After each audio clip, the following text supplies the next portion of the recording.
What I want to speak here tonight, Mayogun, the issue of Nigeria. Nigeria, I'm from Liberia, by the way. The name of my country is Liberia. And if you know Liberia, Nigeria helped us in the 90s when we had civil war in our country. Liberia was falling apart. We fought civil war, from 1999 down to 2003, and Nigerian forces helped quench the civil war in Liberia. So Nigeria was the hope of the continent, the giant of Africa, the country we all look up to and say, one day in the future, this is going to be our China. This is going to be our United States. If Nigeria succeeds, Africa succeeds. Every African, especially if you live in West Africa, I'm not talking about regular people, but people who really analyze issue, you will know that Nigeria was the hope of the continent. But unfortunately, in the last 10 years, we've seen Nigeria going down the drain. We've seen Nigeria promising future now becoming dashed, and we've seen that it seems that there's no hope. So when people are making a lot of analysis, I come in and tell them that this is my own understanding.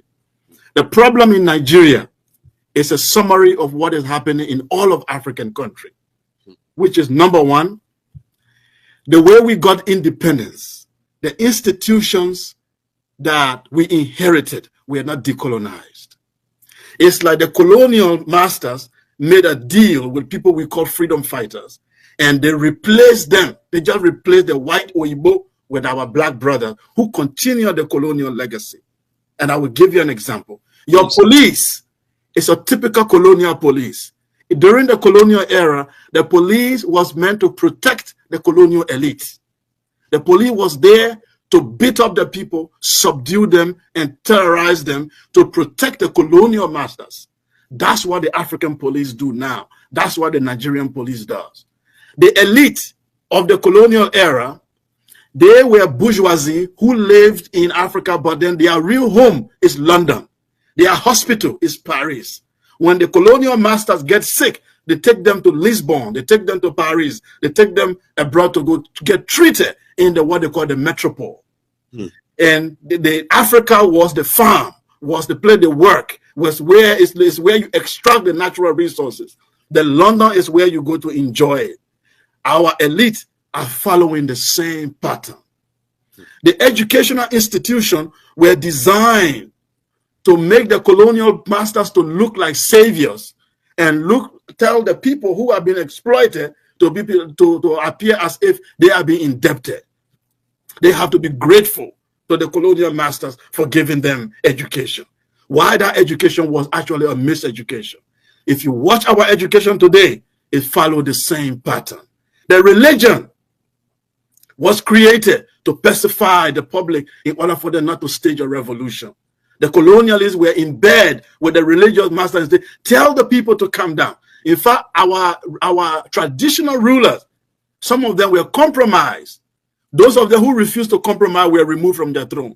If you compromise with the colonial system, then you remain on your throne. Today is the same thing. Our traditional leader have to compromise with the men in Abuja, the unknown forces in Abuja, in the capital. They have to connive with them to destroy your destiny. Now, all I'm saying here is that the colonial system continues, but it has just changed face. It just have a black face on it. So I say this to tell you, when people say, let's divide Nigeria, let's break up the country, let's have a Yoruba nation, let's have a Igbo nation. As a Pan-Africanist, I'm sad because our philosophy was to create a black United States of Africa. So when we see now that a country like Nigeria cannot survive, that means that our theory has been debunked. But here is what we tell people. It doesn't matter if you divide Nigeria today into 7 countries. The same elite who are in bed with London, who are in bed with these forces in Europe, they will be the same elite who will take over this country. Example, South Sudan and Sudan.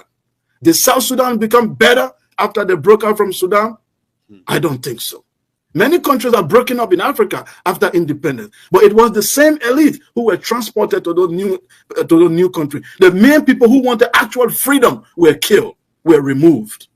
Those who wanted real transformation were replaced with the bourgeoisie.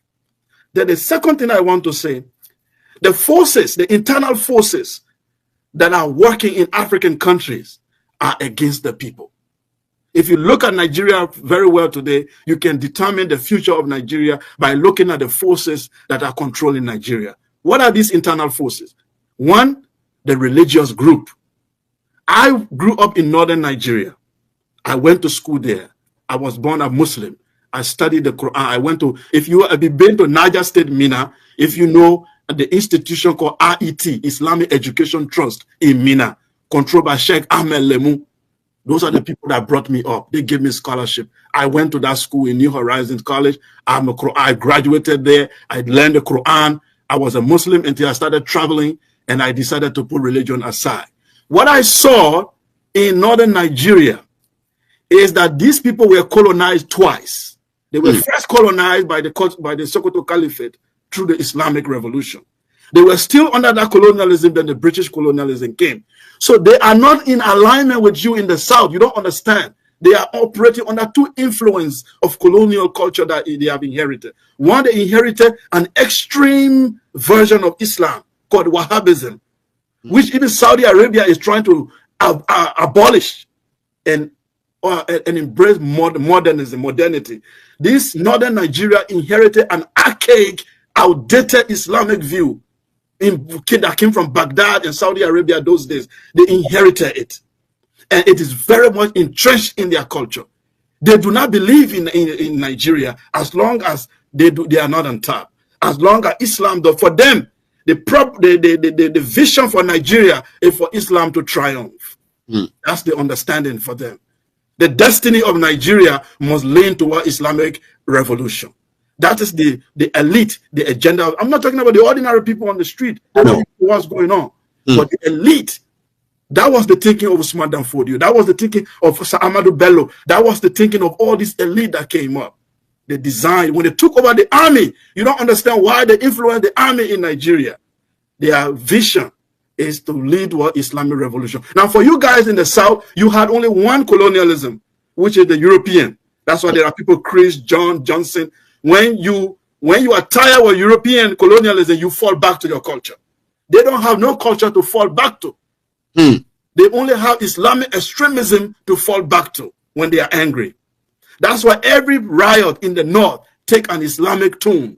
Any fight, any fighting has to take an Islamic tone. They do not have any ideology or philosophy to fight with other than Islam. And this make you guys to live in two different planets, but yet you are trying to build a country. For me, even as a Pan-Africanist who want Africa to be together, I can tell you that northern, southern Nigeria cannot survive. I'm sorry to tell everyone, it will not survive.